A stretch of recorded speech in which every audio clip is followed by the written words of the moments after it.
નમસ્કાર, નિર્ભય ન્યૂઝની વેધર અપડેટમાં આપની સાથે હું મયુરી. અને અત્યારે ગુજરાતમાં જે રીતે ચોમાસાનો માહોલ જે છે, લગભગ એવું કહી શકાય કે અડધું ગુજરાત એટલે આખું જે સૌરાષ્ટ્ર કાઠિયાવાડ છે અને દક્ષિણ ગુજરાત જે છે, ત્યાં મેઘરાજા જે છે ત્યાં ધમાકેદાર બેટિંગ તો ચાલી રહી છે, પરંતુ ક્યાંક જે બીજું અડધું ગુજરાત છે એટલે કે જે ઉત્તર ગુજરાત છે, ખાસ કરીને કચ્છના ઘણા એવા વિસ્તારો છે કે જ્યાં હજુ સુધી વરસાદની રાહ ખેડૂતો જોઈ રહ્યા છે. તો આ પ્રકારની પરિસ્થિતિનું જ્યારે હવે નિર્માણ થયું છે, તો આગામી દિવસોની અંદર પછી વરસાદની સ્થિતિ આપણા ગુજરાતમાં કેવા પ્રકારની રહેવાની છે તેને લઈને વાત કરીશું આ વિડીયોમાં. વિંડીના માધ્યમથી પણ સમજીશું અને હવામાન વિભાગ શું કહી રહ્યો છે, પરેશ ગોસ્વામી શું કહી રહ્યા છે તે પણ જાણીશું. સૌથી પહેલા આપણે વિંડીના માધ્યમથી નજર કરી કે ક્યાં વરસાદની આગાહી છે. તો સૌથી પહેલા આપણે જ્યારે વાત કરીએ છીએ કે આજના દિવસની 20 તારીખ છે, આજે સોમવાર છે, કેવા પ્રકારની વરસાદની સ્થિતિ રહેશે. એટલે આખો જે ગુજરાતનો અત્યારે વિંડીમાંથી તમે જોઈ શકો છો કે કેવા પ્રકારની સ્થિતિ અહીંયા જોવા મળી રહી છે. તો જે રીતે આખું કાઠિયાવાડ છે, ખાસ કરીને જે દરિયાઈ પટ્ટીના જે વિસ્તારો છે ત્યાં વરસાદી માહોલ આપણને અહીંયા જોવા મળી રહ્યો છે. અને એના પછીની આપણે જ્યારે વાત કરીએ છીએ તો જે વરસાદની એક સ્થિતિ હોવી જોઈએ એ સૌથી વધારે આપણને અહીંયા, કેમ કે અહીંયા એક મોન્સૂન ટ્રફ જે છે, બે પ્રકારની અહીંયા સિસ્ટમ જે છે અહીંયા જોવા મળી રહી છે. આ જે ભાગ જે છે આ મહારાષ્ટ્રનો ભાગ છે, એટલે અહીંયા એક સિસ્ટમ બનેલી છે. આ જલગાંવ, માલેગાંવ, નંદુરબાર, નાસિકની આ જે વિસ્તારો છે કે ત્યાં સિસ્ટમ બનેલી છે. એ પહેલી સિસ્ટમ. બીજી સિસ્ટમ ક્યાં બનેલી છે તો અહીંયા દક્ષિણ ગુજરાતમાં આપણે જ્યારે વાત કરીએ છીએ તો મુંબઈની આસપાસ મોન્સૂન ટ્રફ જે છે તે સક્રિય છે, એટલે તેના કારણે દક્ષિણ ગુજરાત જે છે એ આ બે પ્રકારની સિસ્ટમથી અહીંયા ઘેરાયેલું જોવા મળી રહ્યું છે. એટલે તેને લીધે દક્ષિણ ગુજરાતની અંદર ક્યાં સ્થિતિ જે છે તે એ પ્રકારની આપણને જોવા મળશે કે ધોધમાર વરસાદ આખા દક્ષિણ ગુજરાતમાં. ફક્ત સુરતની વાત નથી, આખા દક્ષિણ ગુજરાતની અંદર ધોધમાર વરસાદ આગામી દિવસોની અંદર આપણને જોવા મળવાનો છે. અને એ જ વરસાદની અસર જે છે એ આ જે ભાગ જે છે મધ્યપ્રદેશનો, અહીંયા પણ એક સિસ્ટમ બનેલી છે. આપ અહીંયા જોઈ શકો છો કે અહીંયા ભોપાલમાં એક સિસ્ટમ બનેલી છે. આ જે ભાગ જે છે આટલો એ મહારાષ્ટ્રનો ભાગ છે. આ અમરાવતી, નાગપુર અને એના પછી જ્યારે મહારાષ્ટ્રની સરહદ જે શરૂ થાય છે ત્યાંથી આ ભોપાલ પાસેની સિસ્ટમ છે, આ ગુના, દામોહ પાસેની જે સિસ્ટમ છે, આ ત્રીજી સિસ્ટમ છે. એટલે આ ત્રણ સિસ્ટમ જે છે એ ત્રણેય સિસ્ટમના જે પવનો હશે એ પવનો જે છે એ ગુજરાતભરમાં વરસાદ જે છે એ વરસાદની સ્થિતિનું નિર્માણ કરી રહ્યા છે.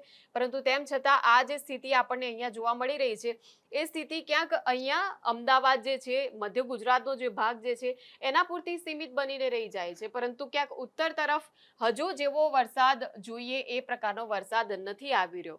તો આ પ્રકારની સિસ્ટમ જ્યારે અહીંયા જોવા મળી રહી છે, આપણે જ્યારે વાત કરીએ ઉત્તર ગુજરાતની, ઉત્તર ગુજરાતમાં ઘણા એવા વિસ્તારો છે કે જ્યાં વરસાદ નથી. બનાસકાંઠા, સાબરકાંઠા, થરાદનો જે વિસ્તાર છે, વાવ થરાદનો, ત્યાં હજુ વરસાદ નથી. પરંતુ ક્યાંક મહેસાણા બાજુ થોડોક છૂટો છવાયો વરસાદ પડી શકે. અને એના પછી મધ્યમાં વરસાદની અહીંયા શક્યતા. મધ્ય બાજુ આપણે જ્યારે વાત કરીએ છીએ તો પંચમહાલ, ગોધરા બાજુ, વડોદરા બાજુ જે વરસાદની હાલ શક્યતા આપણને જોવા મળી રહી છે. અને ખંભાતની જે વરસાદની શક્યતા જે છે, અહીંયા સિસ્ટમ જે બનેલી છે તેને લઈને અસર જે છે અહીંયા ભરૂચ બાજુ પણ જોવા મળી રહી છે. ત્યારબાદ આદિવાસી વિસ્તારોની આપણે વાત કરીએ, કેમ કે તમામ જે મધ્યપ્રદેશની જે સિસ્ટમ છે તેને પણ અહીંયા અડીને આવેલું છે. એટલે દાહોદ, છોટાઉદેપુર, બોડેલી નો જે વિસ્તાર જે છે તે પણ અહીંયા આપણને એવું લાગી રહ્યું છે કે ધોધમાર વરસાદ જે છે તે જોવા મળવાનો છે આ બધા વિસ્તારોમાં. ત્યારબાદ ભરૂચના વિસ્તારોમાં, સુરત, દક્ષિણ ગુજરાતના તાપી, વ્યારા, વલસાડ, નવસારી, આહવા, ડાંગના જે વિસ્તારો છે ત્યાં પણ ધોધમાર વરસાદ જે છે તે આપણને જોવા મળવાનો છે. અને એના પછી સૌરાષ્ટ્રની આપણે જ્યારે વાત કરીએ છીએ તો સૌરાષ્ટ્રમાં પણ સ્થિતિ જે છે તે જોવા મળવાની છે કે જ્યાં ખાસ કરીને આપણે વાત કરીએ કે ભાવનગર અને ભાવનગરની આસપાસ પાલીતાણા, મહુવા, ત્યારબાદ અમરેલી, ધારી, રાજુલા, કોડીનાર, ગીર સોમનાથ, વેરાવળ, જુનાગઢ, માધવપુર, ત્યારબાદ જેતપુર, ઉપલેટા અને રાજકોટનો જે વિસ્તાર છે ત્યાં પણ વરસાદની સ્થિતિ. અને એ પોરબંદર સુધી વરસાદની જે સ્થિતિ જે છે, તમામ જે દરિયાઈ પટ્ટીના વિસ્તારો છે, ઓખા સુધી આ સ્થિતિ જે છે તે જોવા મળવાની છે. હવે મોરબીમાં પણ વરસાદી માહોલ જે છે તે જામવાનો છે. મોરબી, જામનગર સુધી વરસાદી માહોલ અહીંયા આપણને જોવા મળી રહ્યો છે. કચ્છ બાજુ આપણે જઈએ તો કચ્છ બાજુ કેવા પ્રકારની સ્થિતિ આપણને જોવા મળશે તો ભુજમાં થોડી ઘણી અંશે વરસાદની અસર અને નલિયા બાજુ વરસાદની અસર જે છે તે જોવા મળવાની છે. પરંતુ એના સિવાય કચ્છનો ઘણો એવો પ્રદેશ છે કે ત્યાં વરસાદને હજુ આવતા રાહ જોવી પડશે ખેડૂતોએ. એટલે કચ્છમાં અને ઉત્તર ગુજરાતમાં હજુ પણ ઘણા એવા વિસ્તારો છે કે જ્યાં વરસાદની મેઘરાજાની કૃપા એ હજુ વરસવાની બાકી છે. એટલે ખાસ કરીને જ્યારે આપણે વાત કરીએ છીએ આગામી દિવસોમાં વરસાદી માહોલની, આપણે આજના દિવસની વાત કરી છે, સોમવારની. આ મંગળવારના દિવસની વાત છે. તો મંગળવારે આ પ્રકારની સ્થિતિ જોવા મળી રહી છે કે જ્યાં ગુજરાતમાં તમામ જે સ્થિતિ જે છે ઉત્તર તરફ ધીરે ધીરે અહીંયા સિસ્ટમ જે છે તે બની હોય એવું લાગી રહ્યું છે. એટલે ઉત્તર ક્યાંક વરસાદ પહોંચી રહ્યો છે, કેમ કે અહીંયા રાજસ્થાનથી જે પવનો જે છે તેને લીધે ઉત્તર ગુજરાત ઉપર સ્થિતિ જે છે વરસાદની તે જોવા મળે છે. હવે થરાદનો જે વિસ્તાર જે છે એની આસપાસ વરસાદ, પરંતુ એનાથી વિશેષ નથી. ત્યારબાદ મધ્ય ગુજરાત, કચ્છ, ભુજ, નલિયા, રાપર અને ત્યારબાદ જ્યારે મધ્ય ગુજરાતમાં આપણે વાત કરીએ છીએ તો મધ્ય ગુજરાત મહેસાણાથી ધીરે ધીરે નીચે આવીએ છીએ, અમદાવાદ, પંચમહાલ, ગોધરા, વડોદરા શહેરી વિસ્તારો, ત્યારથી દક્ષિણ ગુજરાત અને પછી આખું જે સૌરાષ્ટ્ર. એટલે મંગળવારે પણ એ જ પ્રકારની સ્થિતિ કે જેની સોમવારે વાત કરી છે. અને પછી બુધવારની આપણે જ્યારે વાત કરીએ તો બુધવારે પણ આ જ પ્રકારની સ્થિતિ કે જ્યાં એક મોટી એવી સિસ્ટમ, હવે આ જે સિસ્ટમ બનેલી છે, આપ જે તમે આ જોઈ રહ્યા છો, આ સિસ્ટમ મધ્યપ્રદેશ ઉપર બનેલી છે. અને ખાસ કરીને ભોપાલ મધ્યપ્રદેશમાં આ પ્રકારની જ્યારે સિસ્ટમ બનેલી છે, એક આઈ બનેલો છે અહીંયા. આ જે ભાગ જે છે, આ જે ગુલાબી રંગનું જે છે અને એની આસપાસ પછી પીળા રંગનું, એની આસપાસ લીલા રંગનું એક વલણ અહીંયા તમને જોવા મળી રહ્યું છે. એટલે આ એક આઈ બનેલો છે અને એ છે મધ્યપ્રદેશ ઉપર. એટલે તેને લઈને પછી જે આદિવાસી તમામ જે ગુજરાતના આપણા વિસ્તારો કે જે મધ્યપ્રદેશને અડીને આવેલા છે ત્યાં તેની અસર જોવા મળી શકે છે. એટલે મધ્ય ગુજરાત સુધી જ અહીંયા જે સિસ્ટમ જે છે તે ક્યાંક અટકી ગઈ હોય એવું લાગે છે, કેમ કે પછી ઉત્તર તરફ બનાસકાંઠામાં પણ જે વરસાદ હોવો જોઈએ હજી આગમન જે છે એ પ્રકારનું અહીંયા નથી જોવા મળી રહ્યું. આ પ્રકારની સ્થિતિ વિંડીની અંદર હવે જોવા મળી રહી છે. ત્યારબાદ ગુરુવારની જે સ્થિતિ જે છે તે આ પ્રકારની જોવા મળી રહી છે. ગુરુવારે જે સ્થિતિ જે છે તમે જોઈ શકો છો કે અહીંયા એક સિસ્ટમ હવે અહીંયા રાજસ્થાન ઉપર બનેલી છે. આ જયપુર, આગ્રા, કોટાનો આ વિસ્તાર જે છે અને એ વિસ્તાર જે છે તેને લીધે એક વરસાદી માહોલ જે છે ઉત્તર ગુજરાતની અંદર એ જામી શકે છે. આ પ્રકારની સ્થિતિ અત્યારે જોવા મળી રહી છે. ગુરુવાર સુધી આ પ્રકારની જે સ્થિતિ જે છે, આ જે સિસ્ટમ જળવાઈ રહે છે તો ઉત્તર ગુજરાતના ખેડૂતોને ફાયદો થઈ શકે. પરંતુ જેમ જેમ દિવસ પસાર થાય તેમ તેમ જો સ્થિતિ એ પ્રકારની હોય કે વરસાદનું જોર નબળું પડવાનું હોય તો ફરી ઉત્તર ગુજરાતના જે લોકો જે છે એ ક્યાંક વરસાદની જે સ્થિતિ જે છે ત્યાં એમને ન બની હોય અને તેના કારણે હજુ રાહ જોવી પડે તેવું પણ બની શકે. હવે આ હવામાન વિભાગ દ્વારા જે નકશા જાહેર કરવામાં આવ્યા છે તેના પર પણ આપણે નજર કરી લઈએ. તો તેની જ્યારે આપણે વાત કરીએ છીએ કે 20 તારીખે કેવા પ્રકારની આગાહી, તો આ 20 તારીખનો જે નકશો જે છે એટલે તમે જોઈ શકો છો કે જે ઘેરા લીલા રંગમાં જે વિસ્તારો જે છે એ બધા મોટે ભાગે સૌરાષ્ટ્રના છે. મોરબી, સુરેન્દ્રનગર, જામનગર, રાજકોટ, બોટાદ, અમરેલી, ભાવનગર, જુનાગઢ, ગીર સોમનાથ, પોરબંદર, દેવભૂમિ દ્વારકા અને ત્યારબાદ દક્ષિણ ગુજરાત કે જ્યાં ભરૂચ, નર્મદા, વડોદરા, છોટાઉદેપુર, સુરત, તાપી, નવસારી, ડાંગ, દમણ, વલસાડ, દાદરા અને નગર હવેલીના જે વિસ્તારો જે છે એના સિવાય એટલે અડધું ગુજરાત જે છે ત્યાં એવું બની શકે કે ભારે વરસાદ, ધોધમાર વરસાદની સ્થિતિ. પણ બીજું અડધું ગુજરાત એ પ્રકારનું છે કે જ્યાં ખૂબ જ હળવો વરસાદ, ખૂબ જ ઓછો વરસાદ આપણને અહીંયા જોવા મળવાનો છે. 21 તારીખે કેવા પ્રકારની સ્થિતિ, તો બિલકુલ એ જ કે જે 20 તારીખે જોવા મળી હતી, બિલકુલ આ જ પ્રકારની સ્થિતિ કે જ્યાં સૌરાષ્ટ્ર અને દક્ષિણ ગુજરાતમાં ક્યાંક મેઘરાજા વધુ મહેર વરસાવી રહ્યા છે. બીજી તરફ કચ્છ તરસ્યું છે, બનાસકાંઠા, વાવ, થરાદ, પાટણ, મહેસાણા, સાબરકાંઠા, અરવલ્લી, મહીસાગર હજુ સુધી એ પ્રકારની વરસાદની સ્થિતિ જે છે તે નથી. ત્યારબાદ 22 તારીખની આપણે જ્યારે વાત કરીએ તો ફક્ત દક્ષિણ ગુજરાત માટે આગાહી, જેમાં વડોદરા, ભરૂચ, નર્મદા, સુરત, તાપી, નવસારી, ડાંગ, વલસાડ, દમણ અને દાદરા નગર હવેલી. અને એના પછી આપણે જ્યારે વાત કરીએ છીએ આગળની જે સ્થિતિ જે છે એ 23 તારીખની આ પ્રકારની સ્થિતિ છે કે જ્યાં ખૂબ જ હળવો વરસાદ જે છે તે આપણને અહીંયા જોવા મળી રહ્યો છે. અને દક્ષિણ ગુજરાતમાં પણ આ પ્રકારની સ્થિતિ કે જ્યાં વડોદરા, છોટાઉદેપુર, ભરૂચ, નર્મદા, સુરત, તાપી, નવસારી, ડાંગ, વલસાડ, દમણ અને દાદરા નગર હવેલીમાં વરસાદ જોવા મળી રહ્યો છે. 24 તારીખે પણ આ જ પ્રકારની સ્થિતિ. એટલે જેમ જેમ દિવસ પસાર થાય તેમ તેમ સિસ્ટમ જે છે એ ફરીવાર નબળી પડી રહી છે. એટલે આ પ્રકારની સ્થિતિ હવામાન વિભાગ અને વિંડી એ બતાવી રહ્યું છે. હવે આપણે આગળ જોઈએ કે હવામાન નિષ્ણાત પરેશ ગોસ્વામી શું કહી રહ્યા છે આગામી દિવસોની વરસાદની સ્થિતિ ઉપર. તેમણે શું ખેડૂતોને ખાસ સલાહ આપી છે વાવેતરને લઈને, તે પણ આપણે જોઈ લઈએ.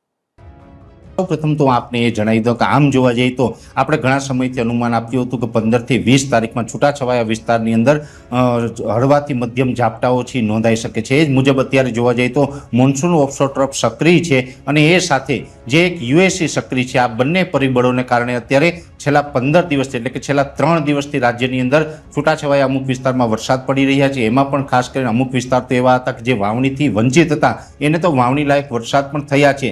જેમ કે ધ્રોલ, જોડિયા, પડધરી જેવા વિસ્તાર છે. બીજા પણ ઘણા બધા એવા વિસ્તાર છે કે અત્યાર સુધી જ્યાં વરસાદ નહોતો થયો તેને પણ આ 15 થી 20 તારીખમાં છૂટાછવાયા જે વરસાદ પડ્યા એમાં પણ લાભ મળ્યો છે. સાથે જેનું ઓલરેડી વાવણી થઈ ગઈ છે, વાવેતર થઈ ચૂક્યું છે, એને પણ બીજો એક પિયત મળે એ ટાઈપના ઝાપટા છે એ રાહત આપી રહ્યા છે. સારી વાત એ પણ છે કે ઝાપટા છે જેને કારણે તાપમાન છે એ પણ ક્યાંય ને ક્યાંય નીચું આવ્યું છે, જેથી કરીને આપણો પાક છે એને વધારે પાણીની ખેંચ ન પડે. એટલે આ ઝાપટા છે હજુ 20 તારીખ સુધી ચાલવાના છે. જો કે 25 થી 31માં નવો રાઉન્ડ જે સાર્વત્રિક રાઉન્ડ આવવાનો છે, ત્યાં સુધીમાં જો આપણે તાપમાન અને પવનની વાત કરવા જઈએ તો એ પણ હવે ફેવરેબલ કન્ડિશનમાં આવી રહ્યા છે, નોર્મલ નજીક આવી રહ્યા છે.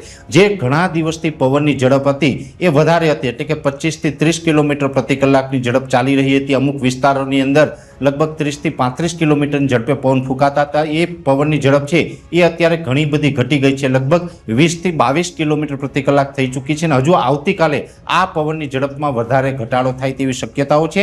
એટલે આવતીકાલે 19 જુલાઈ 2026 થી પવનની ઝડપ ઘટશે તો લગભગ 18 થી 20 અને અમુક આઇસોલેટેડ પ્લેસ ઉપર 20 થી 22ની ઝડપ રહેશે. એટલે આ પ્રકારે પવનની ઝડપમાં પણ હવે સતત ઘટાડો થઈ રહ્યો છે. અને એની સાથે ઉકળાટ અને બફારો છે એમાં પણ ક્યાંક ને ક્યાંક રાહત મળી રહી છે. ઉકળાટ અને બફારામાં રાહત મળવા પાછળનું મેઇન કારણ છે કે અત્યારે OLR એટલે કે out going long wave radiation છે એ પણ ડાઉન થયું છે. વાદળછાયું વાતાવરણ છે, વાદળનો જમાવડો ગુજરાતના ઘણા બધા સેન્ટરોમાં જોવા મળી રહ્યો છે, જેને કારણે અત્યારે આપણે ઉકળાટ અને બફારામાં પણ ક્યાંક ને ક્યાંક રાહત ચોક્કસથી મળી છે. એટલે પવનની ઝડપ છે એ પણ હજુ ઘટવાની છે. 20 તારીખ સુધી ઝાપટા ચાલુ રહેવાના છે. જો તાપમાનની વાત કરવા જઈએ તો છેલ્લા ઘણા દિવસથી એટલે કે 8 જુલાઈએ જે વરસાદનો રાઉન્ડ પૂર્ણ થયો એ પછીથી આપણે મોન્સૂન બ્રેક કન્ડિશન સર્જાય, ચોમાસું ધરી છે એ ઉત્તર ભારત તરફ ખસી ગઈ. એ પછી ઘણી જગ્યાએ તાપમાન છે એ ઉચકાયું હતું. મોટાભાગના વિસ્તારોની અંદર જોવા જઈએ તો તાપમાન લગભગ 30 થી વધારે હતું, એટલે કે 30 ડિગ્રી કરતાં ઊંચું 32 ડિગ્રી 32 થી 34 ડિગ્રીની રેન્જમાં હતું. એ તાપમાન પણ હવે ગઈકાલથી ઘટવાનું ચાલુ થયું છે. આવતીકાલથી લગભગ તમામ વિસ્તારોની અંદર તાપમાન છે લગભગ 30 ડિગ્રી કરતાં નીચું આવે. લગભગ 28 થી 29 ડિગ્રીને આઇસોલેટેડ પ્લેસ ઉપર 30 ડિગ્રી સુધી જોવા મળે તેવી સંભાવનાઓ છે. એટલે તાપમાન છે હજુ પણ સતત ઘટવાનું છે. અને 24 જુલાઈ સુધી આ તાપમાન છે ફરીથી 30 ડિગ્રી ઉપર નહીં જાય. એટલે કે તાપમાન છે સતત એક અઠવાડિયા સુધી હવે 30 ડિગ્રીની નીચે રહેવાનું છે, જેની દરેક મિત્રોએ નોંધ લેવી. એટલે પવન, તાપમાન અને વરસાદી ઝાપટા અત્યારે ચાલી રહ્યા છે એની અગત્યની માહિતી હતી. જો કે આ ઝાપટા હજુ બંધ નથી થવાના. ઘણી જગ્યાએ હજુ 20 તારીખ સુધી આ ઝાપટા છે એ યથાવત રહેશે ને 21 થી 25માં પણ હળવા મધ્યમ છૂટાછવાયા ઝાપટા છે ચાલુ રહેવાના છે. એટલે 25 થી 31 જુલાઈનો જે વરસાદનો રાઉન્ડ આવે ત્યાં સુધીમાં અનેક વિસ્તારમાં હજુ આ ઝાપટા છે એ કન્ટિન્યુ જોવા મળે તેવી પૂરી શક્યતાઓ છે. અને 25 થી 31 જુલાઈના વરસાદના રાઉન્ડની વાત છે એમાં અત્યારે કોઈ ચિંતા ન કરવી, કેમ કે એ સિસ્ટમ છે એ ક્યાંય ફંટાય તેવા ચાન્સ ઓછા છે. એવા પરિબળો અત્યારે સક્રિય નથી, જેથી કરીને એ સિસ્ટમનો ગુજરાતને ચોક્કસથી લાભ મળે એવી પૂરી શક્યતાઓ દેખાઈ રહી છે. અને એ વરસાદ પણ સાર્વત્રિક એટલે ઓલ ઓવર ગુજરાતમાં હશે. એમાં લગભગ કોઈ વિસ્તાર છે બાકાત નહીં રહે. ખાસ કરીને દ્વારકા, જામનગર, પોરબંદર, કચ્છ જેવા વિસ્તાર અત્યાર સુધી વરસાદથી વંચિત રહ્યા છે એને પણ સારા એવા વરસાદનો લાભ એ રાઉન્ડની અંદર 25 થી 31 જુલાઈ દરમિયાન મળે તેવી પૂરી શક્યતાઓ છે. એટલે ખાસ કરીને હવામાન વિશેની ખૂબ અગત્યની માહિતી હતી આ વિડીયોના મારફતે તમારા સુધી પહોંચાડવાનો પ્રયત્ન કર્યો છે. અત્યારે આ વિડીયોની અંદર એટલું જ. તો આ જ પ્રકારની વેધર અપડેટ્સ માટે આપ જોતા રહો નિર્ભય ન્યૂઝ. અમારી ચેનલને લાઇક, શેર અને સબસ્ક્રાઇબ કરવાનું ભૂલશો નહીં. નમસ્કાર.